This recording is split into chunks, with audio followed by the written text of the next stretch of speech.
There's more wealth now than ever in any time of history, yet plenty of people are feeling the game's rigged against them. See, there is a wealth gap, but there doesn't have to be.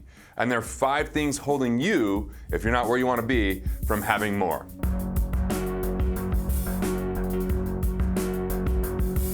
Imagine being alive like 200 years ago. Even the richest people had limited options when it came to food, and it came to travel, and forget about the conveniences of air conditioning or even air travel for that matter. Some of the most opulent people, like King Louis XIV, living in the Palace of Versailles, he couldn't imagine how well the middle class lived today. For one, we have plumbing. That means there isn't this problem that they had back then of no plumbing. I mean, I imagine that place stunk to high heaven, right? But the good news is, even if you're not where you want to be, the solution is between your ears, and it's about overcoming 5 myths that prevent you from having a whole other level of wealth. One of these myths out there is that wealth is somehow a game of luck, right? One of the greatest obstacles to becoming economically independent, which is having enough recurring revenue to cover your basic expenses, coming from assets or coming from entrepreneurial income with the business, is the belief that circumstances that you have today or where you start dictate where you'll end up. Look, I'm from a coal mining town. I'm the son of a coal miner, a grandson of coal miners, and a great-grandson of a coal miner.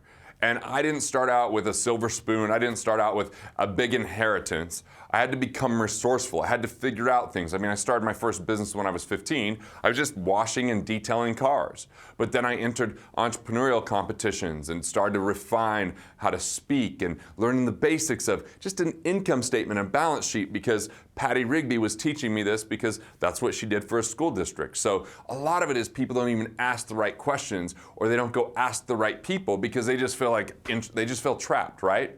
So as I engage with viewers here on YouTube, there's a fundamental limiting belief I find with so many of them. There's no way to get ahead. That scarcity is real, and people look for any evidence to support their belief about where they're stuck. There's a mindset that's governed by worry, paralyzed by scarcity, and perpetuated by preachers, teachers, family, and friends that a lot of times are lovingly misinformed or just scared themselves. So what's the solution? The solution is where you spend your time and how you feed your mind. So you got to spend your time with people that you can help, right? You got to spend time not just with them, but people that can help you. So it's good to offer value, but if you're stuck with people that are deep into scarcity, think that there's no way out, they can start to influence your thinking. So who is it that's out there that stretches you, that can support you? See, when I was a teenager, I went and just asked people that were far further along than me. I just had this little memo pad and I'd ask them questions. And because I was young, they were willing to spend time with me. It wasn't that I had money or had much to offer them, but a lot of times people like to pay it forward. So I love to engage with people that are commenting here on YouTube. And I'm posting articles, or I'm actually creating videos based upon those comments and questions so that I can interact with you. So it doesn't take money to make money. I'm really looking at a way to invest in you to grow the subscribership so I can make an impact that 1 million people become financially liberated. So another thing that you can do is really invest in yourself. That could be as simple as a daily ritual where you get up in the morning, you do a little bit of reading, or you watch something like this. You go ahead and do something to help your brain, which might be meditation, which might be just, organization so that you can think more clearly and it's not just the noise of the world. And then something that helps you with your health, whether it's putting down a game plan of the type of food that you want to eat or just doing a little bit of workout. Remember, this is about progress over perfection, but you've got to have self-care so that you're at the best peak performance and have the right energy to go out there and produce. And when you find yourself into deep scarcity, it's about who you spend your time with and what you spend your time doing to overcome that. Let's go to the second major myth, that somehow wealth is a game of risk. So there's a lot of people that think, man, business is so risky. Or they watch a video I did with Robert Kiyosaki where he's got $300 million in leverage. He's went and borrowed to buy real estate. And people think, well, I'm not willing to do that. I'm not either. You don't have to leverage or go into debt to be wealthy. You don't have to take risk. The reality is you have a sole purpose, S-O-U-L, which is your values, it's your abilities, it's your passions. And when we combine that for a vision worth living, a context that creates enough compelling reason for you to get up and do something, when you start to shift towards creating value and serving others others and solving problems with that sole purpose, that you can start to reduce risk instead of increase it. Risk is when we invest in things we don't know or understand. Risk is where we do things that we have no idea what the outcome is, and we're completely subject to whatever happens outside of our control. The reality is that today, people have the opportunity to have a side hustle, right? It's that technology that's come about that's allowed us to start something without requiring to invest money up front. I know people that use their car, obviously, whether it's Lyft or Uber, but they also, use where they can rent their car out as a car rental. There's Turo is an app on that. Or I could think about Demi, who, as a single mom, rented out other rooms in her home on Airbnb and create enough cash flow to get a second one and then start renting out on Airbnb. Or Brian Page, who I just did a podcast, on his podcast where he went out and he just would rent out places with the landlord and then Airbnb it till it would cash flow. Or there's so many things out there for you to use your abilities, whether it's just starting a basic and it's on Fiverr, or whether it's on 99 Designs, or we can go through so many different things in that there's so many side hustles that it doesn't require huge investment to make that additional money, but you can get paid more upside if you're in a dead-end career, or not the job that you want, you don't have the savings you want, or you have too many loans that are out there. You've really got to discover your sole purpose. You've got to create a way to create more cash flow today. And there's so many side hustles out there, and 83% of people that start a side hustle want to make that a full-time venture. So progress over perfection, what's a step in the right direction? And you just got to get really clear about yourself. What are your values? What are your abilities? What are your passions, right? I love to speak and create content. I love to write and be on video and on stage. These are things I'm really passionate about. These are things that are aligned with my ability, and that's why I'm sharing them. So where can you go out there and discover your own abilities to add value? Can you plug into something that's already been created? Can you get paid up front for something that you're creating? I call that pre-selling, or we see that with crowdfunding, where people have an idea, they put it on a website like Indiegogo or any GoFundMe, and then people start to give them money, and then all of a sudden that helps them to create the product. So it doesn't take money to make money. It takes idea, intention, attention, and action. So there are stories of people getting involved in something at the right time, obviously. Cryptocurrency or IPOs where a company goes public, or being in the right place at the right time, or by happenstance, knowing the right person.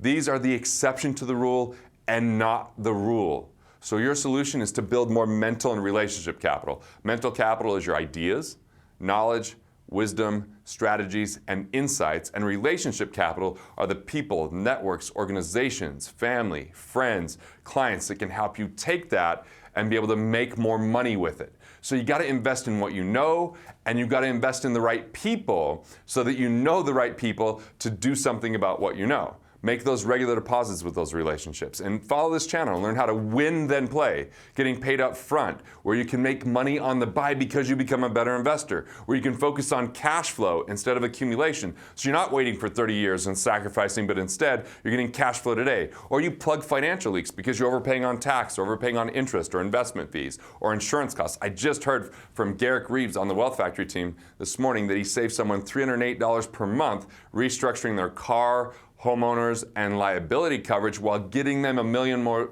in coverage. It's about duplicate coverages or improper structure and just having the right insight. And I have videos on that specifically.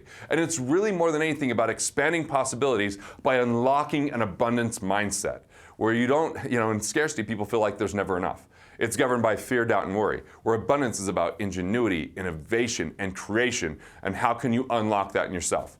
So the third myth is that it takes money to make money. This one infuriates, really frustrates me. Was there money here first and then I had babies? I mean, no. It doesn't take money to make money. It takes resourcefulness and value to make money. Sure, money can make more money, but if you don't know what to do with that, you might just lose it. So instead, let's get to the solutions. Hey, if you're not sure what to do, get an internship. Learn from someone who already has the knowledge that you're looking to gain. Offer value to someone that knows what you want to learn. Maybe it's not a formal internship, it's just a relationship where you're adding value. Don't think, I want to pick your brain. Think, I want to add value to your life so that you'll invest back in me. And you can use what's called the cycle of creation to make money from your ideas. We have videos on the cycle of creation, which is how you take an idea to a concept, which makes it more crystallized or shared, into a framework where other people can help you build it so it eventually becomes a product, service, or experience in the marketplace. And it doesn't take money to make money, it takes value, right? So find out where you can recover overpaid taxes over the last 3 years. Restructure your loan so you can improve your cash flow, and watch our videos on that. Eliminate unnecessary insurance costs, like I mentioned in that story. And of course, keep watching as I go into more depth on each one of these ideas, because here we're just illustrating what the myths are holding people back. And in future videos and in the past videos I've done, it's about putting this on the ground so now that you know, you can actually start go, okay, here's other possibilities. So what's the fourth myth?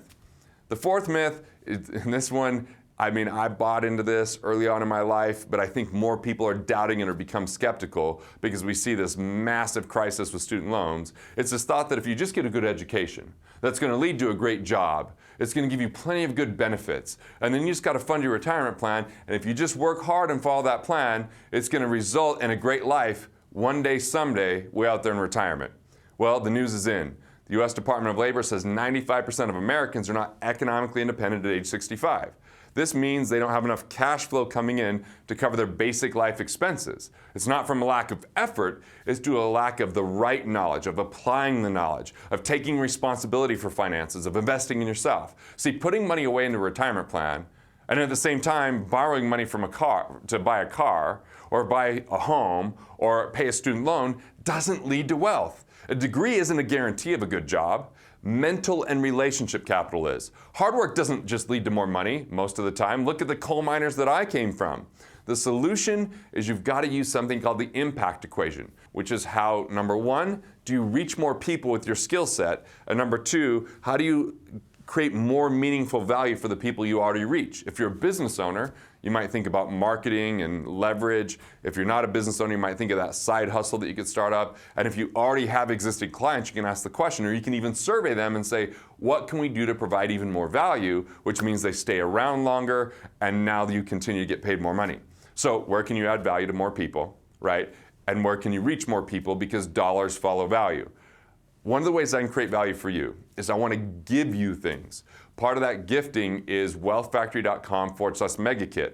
I'm giving you a download of Killing Sacred Cows, my book on how to overcome these myths.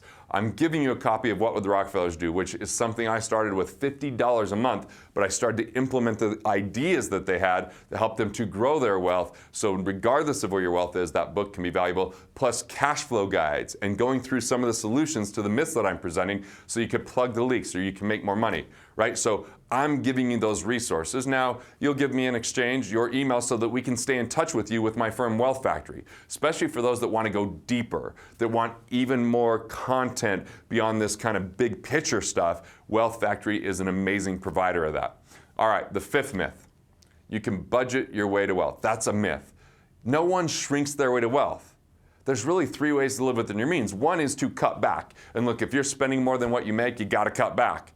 But the two things that are going to be more valuable, to be more efficient, plug the leaks, become more financially savvy so you can restructure loans or save on tax or get rid of, unnecessary insurance costs and put that money back in your pocket. But the real game changer is to expand your means, invest in yourself, add more value, change your mindset, live the solution of what we're talking about here. Expanding your means is what really provides value in the world. We have plenty of problems in the world, and the solutions to those problems exist within people. But most of them don't bring it out because their fear of money, the misinformation or myths that hold them back, thinking it's all about luck, being scared because it feels risky. Your sole purpose is not risky, it's risky not to live it. And other people will see it as risky because they won't understand it at the level that you do.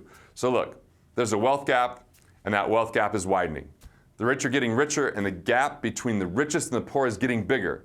But the real gap is in the knowledge of how to make money, how to add value, and how to feel more empowered. I do this because I want to empower you and give you the knowledge to transform your thoughts into profits so you can build a life that you love. If you're looking for more on this topic, check out my video about how your brain is keeping you poor. Learn about the scarcity mindset and how it keeps millions from attaining the wealth they deserve. I'll see you there. You don't want to have to be a predator to win. That thought process is absolutely destructive because it has us to think that we've got to be competitive and we got to destroy in order to create.